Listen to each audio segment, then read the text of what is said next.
தொலைக்காட்சி நேயர்களுக்கு இனிய வணக்கம். புத்தகம் படி என்ற பகுதியில் உங்களெல்லாம் சந்திக்கிறதுல நான் ரொம்ப பெருமகிழ்ச்சி அடைகிறேன். புத்தகம் என்பது ஒவ்வொரு மனிதனுடைய நண்பன்.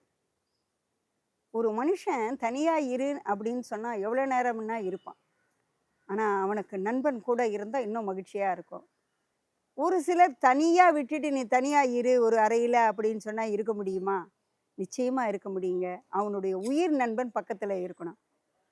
அது உயிரோடு இருக்கக்கூடியதல்ல, நாம் உணர்வோடு ருசிக்கக்கூடிய ரசிக்கக்கூடிய புத்தகம். அந்த ஒரு புத்தகம் மட்டும் நம்ம கையில் கிடச்சிடுச்சின்னு வச்சுக்கோங்களேன், அதுவும் நம்ம விரும்பிய புத்தகமாக இருந்ததுன்னா நம்முடைய உயிர் இருக்கிறவரிலும் அதில் இருக்கிற கேரக்டர், அதில் இருக்கின்ற ஒவ்வொரு வரிகளும் மறக்கவே முடியாது. அது எத்தனை வருஷமானாலும் அது நம் கூடயே இருக்கும். அந்த மாதிரி ஒரு அருமையான புத்தகத்தை உங்களுக்கு இப்போ நான் சொல்ல போகிறேன். அது என்ன புத்தகம் அப்படின்னு உங்களுக்கு ஆவலாக இருக்குது, தெரியுது எனக்கும். இருந்தாலும் சொல்கிறேன், முள் பாதை.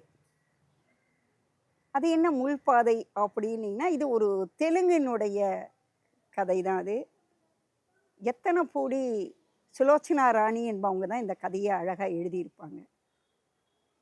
அந்த கதை ஒரு வால்யூம், 2வது வால்யூம், அதாவது முதல் பகுதி 2வது பகுதின்னு சொல்லலாம். அந்த 2 பகுதிகள், 2 பாகங்கள் எப்படி நம்ம வச்சுக்கலாம்.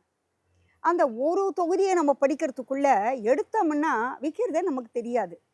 இது தெலுங்கில் எழுதுனா அப்போ நம்ம எல்லாருமே தெலுங்கில் படிக்க முடியுமான்னு நிச்சயமாக கிடையாதுங்க. இது தமிழ்லேயும் மொழிபெயர்க்கப்பட்ட நூல். கௌரி கிருபாகரன் என்பவங்க தான் இதை பண்ணியிருக்காங்க. ரொம்ப நல்லா இருக்கும். படிக்க படிக்க படிக்க நமக்கு சின்ன சின்ன எழுத்தாக தான், பொடி எழுத்தாக தான் இருக்கும் புத்தகத்தினுடையது. தடிமாக இருக்கணும். ஒரு தலைகாணி மாதிரி நம்ம வச்சுட்டு நம்ம ட்ரெயினில் போகிறோன்னு வச்சுக்கோங்களேன், இந்த புத்தகம் நம்ம கையில் கிடச்சிதுன்னா பக்கத்தில் சுண்டல் விற்கிற வந்தால் கூட நம்ம வாங்கி சாப்பிட்ணும், காஃபி வந்தது சாப்பிட்ணுன்னு தோணாது. ஏன்னா அந்த வரிகளினுடைய அழகு அத்தகையது. அதில் நமக்கு எடுத்த உடனே அதில் கேரக்டரை மீனா என்ற ஒரு பெண்ணை தான் நமக்கு அறிமுகப்படுத்தியிருப்பாங்க. ஒரு லாயருடைய மகள் அவள். அவளுடைய தாய் பார்த்திங்கன்னா ரொம்ப பகட்டுக்காரி. தான் ரொம்ப பகட்டாக இருக்கணும் அப்படின்னு நினைக்கக்கூடியவ. தன் மகளையும் அப்படியே தான் வளர்க்கணும் விருப்பப்படுவாள். தாய் சாதாரணமாக எப்போவுமே என்ன நினைப்பாங்கன்னா, தன்னுடைய மகள் உயர்ந்த நிலையில் இருக்கணும், 4 பேர் பாராட்டணும். ஏன்னா ஒருத்தர் நம்ம வீட்டுக்கு ஒரு கெஸ்ட்டாக வந்தாங்கன்னா, உங்களுக்கு தெரியுமாங்க, என் குழந்தை என்ன பண்ணுவா தெரியுங்களா, அவ்வளோ அழகாக பாட்டு பாடுவா, அம்மாடி கொஞ்சம் ஒரு பாட்டு பாடணும். அந்த குழந்தைக்கு தலைவேதனையாக இருக்கும். ஏன்னா வர்றவங்க போகிறவங்களுக்கு எல்லாருக்கிட்டேயும் அம்மா இன்ட்ரடியூஸ் பண்ணும் பொழுது இந்த பாடு அதை பாடு அப்படின்னும் பொழுது, அப்போ அவன் கொஞ்சம் குரல் எடுத்து பாடிட்டான்னு வச்சு, அடாடா ரொம்ப பேஷ் பேஷ், இந்த வயசில் இவ்வளோ அழகாக வளர்த்திட்டியாம்மான்னா ஒரு சபாஷ். இப்படி வளர்க்கப்பட்ட ஒரு மகளுக்கு எப்பவுமே எதிர் துருவங்கள் தான். அம்மா என்ன பண்ணுவா, இப்படியெல்லாம் இருக்கணும்னு நினச்சா மகன் என்ன பண்ணுவான், அதை நேர்மாறாக போவாள். இப்போ நம்ம பார்க்கக்கூடிய படம் பிரதர்ஸ் அண்ட் சிஸ்டர், அதுலேயும் போய் பாருங்களேன், ரொம்ப தமாஷாக இருக்கும் அந்த காட்சிகள் எல்லாம். அந்த மாதிரி அந்த காலத்திலேயே அந்த எத்தனை புரிய சுலோச்சனா ராணி அழகாக கொண்டு போயிருப்பாங்க. அப்படி அந்த பெண்ணுக்கு இந்த நகர வாழ்க்கை, இந்த பகட்டான ஆடைகள் இதெல்லாம் பிடிக்கல. என்னமோ அப்படின்னு நினச்சிட்டு இருக்கும் பொழுது தந்தை இடத்துல சொல்கிறா, அப்பா எனக்கு இதெல்லாம் பிடிக்கல அப்படின்னு. அவளை ஒரு கிராமத்துக்கு தன்னுடைய தங்கை வீட்டுக்கு அனுப்பி வைக்கிறார். அந்த தங்கையினுடைய வீடு எப்படி இருக்கும், அது ஒரு கிராமம். அதில் அவர் அழகாக வர்ணிப்பார் அந்த கிராமத்தினுடைய சூழல். அந்த வில்லு வண்டி வரும், இப்போ மாட்டு வண்டின்னு சொல்லலாம். வில்லு வண்டிக்கு மாட்டு வண்டிக்கு வித்தியாசம். பணக்காரங்க வச்சுட்டு இருக்கிறது வில்லு வண்டி. ஒரு சாதாரண இருக்கக்கூடிய சென்று வரக்கூடியவர்கள் மாட்டு வண்டி. அந்த மாட்டுனா மாடு தான், எருது பூட்டி இருக்காங்க, இப்படி கொம்பு இப்படி மாறி இருக்கும். அதில் துணிகள்லாம் போட்டிருப்பாங்க உட்காந்துருக்கு மெத்து மெத்துன்னு இருக்கிறதுக்கு. அந்த வண்டி அந்த கழுத்தில் அந்த மணி கட்டிட்டாங்கன்னா அது ஜல்லு ஜல்லு ஜல்லுன்னு போகிறதுக்கு. இரவில் வரும்பொழுது அந்த லாந்தர் விளக்கு கட்டியிருப்பாங்க. இதெல்லாம் கிராமப்புறத்தில் இருக்கக்கூடிய சூழ்நிலைகள். அது ரொம்ப நல்லா 2 பக்கம் கொஞ்சம் நினச்சி பார்க்கணும். 2 பக்கங்களும் பார்த்திங்கன்னா வயல், மரங்கள். அந்த மரங்கள் நடுவில் இந்த வண்டி போகும். இப்படிப்பட்ட காட்சியை முதல்ல எடுத்தோன்னா அவர் காட்டும் பொழுது அந்த ட்ரெயினை விட்டு அவள் இறங்குவா. அந்த என்ன ட்ரெயின் பார்த்திங்கன்னா, அது ஒரு குக்கிராமத்தில் தான் அந்த வண்டி நிற்கும். அதை நின்ன உடனே அந்த பெண் இறங்கி எப்படி நம்ம போகிறதுன்னு தெரியலன்னா, ஒரு அத்தை வண்டி அனுப்பியிருப்பாங்கன்னா ஒரு வண்டி நிற்கும். அந்த வண்டியில் வண்டிக்காரன் வண்டிக்காரரை வா அப்படின்னு நான் சொல்லுவாள். இவ கார்ல போய் பழக்கமானவ. அப்ப வண்டியில வந்து போகும்பொழுது, அந்த வண்டியில ஒரு இளைஞன் ஏறி ஓட்டிட்டு வருவான். இப்படி முதல்லயே நமக்கு எடுக்கும் பொழுதே அந்த ஹீரோ, ஹீரோயினிய வந்து ரொம்ப அழகா காட்டி, அந்த சூழ்நிலைகள் எப்படி கொண்டு வராங்கன்றத ரொம்ப அழகா இருக்கும்.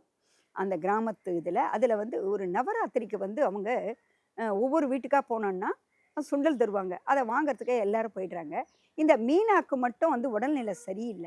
அப்ப வீட்ல இருக்கா. அப்ப வீட்ல அவ மட்டும் தனியா இருக்கும் பொழுது, அத யாரோ ஒருத்தர் தன்ன நோக்கி பார்க்கறாங்க, செய்றாங்க, பயப்படுறா. அப்ப அவளுடைய அத்தை மகன் சித்தார்த் வரான். அப்புறமா நடுவிலேயே அவ தனியா இருக்காளேன்னு. அப்போ அவ சொல்றா, "ஐய்யய்யோ! எனக்கு பயமா இருக்கு. எத கண்டு பயந்த?" அப்படின்றா. அதோ அந்த இடத்துலன்னா, அந்த இடத்துல பார்த்தீன்னா, ஒரு சின்ன அந்த மழை வருதுன்றதுக்காக துணிகள் எல்லாம் போட்டுட்டு, அது மேல ஒரு கம்பிளிய போத்துட்டு இருப்பாங்க. அது பார்க்கறதுக்கு ஏதோ ஒரு ஆள் வந்து நம்மள உத்து பார்க்குற மாதிரி இருக்கும்னா, அங்க ஒரு பூனை உட்கார்ந்துட்டு இருக்கான். இப்படிப்பட்ட ஒரு காட்சிகள். அதேபோல அதுல மங்கம்மா என்ற ஒரு கேரக்டர நமக்கு அறிமுகப்படுத்துவார். அப்ப மீனாவினுடைய அப்பா வந்து ஒரு லாயர், ஒரு பெரிய பணக்காரர்.